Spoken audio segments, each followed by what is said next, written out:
Започна сослушувањето на законските застапници на сите жртви во пожарот во Кочанската дискотека Пулс, потврди од јавното обвинителство. Сослушувањето се во неколку обвинителства според претходен распоред.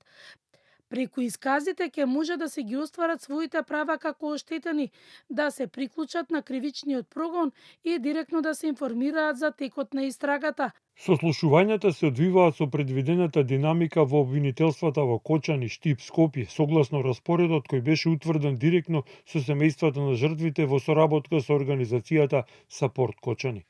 Од Сапорт Кочани објаснуваат дека соработуваат со цел да им се помогне со семејствата во целиот процес обвиненијата. Ние сме тука само за да ги пренесеме информациите од обвинителството до родителите. Значи ние само ги помагаме на родителите да ги добијат информациите што ги има и како може да пристапат таму.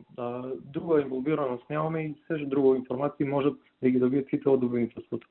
Од обвинителството вела дека се уште е активен повикот до сите останати, кои што имаат лични сведоштва за несреќата, информации и докази за работата на клубот Пулс, да ги споделат со истрагата.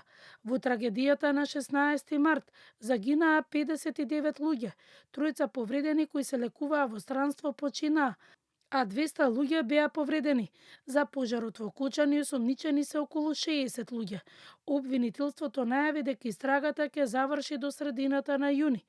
Родителите на протестите бараат од институциите одговорност за сите инволвирани.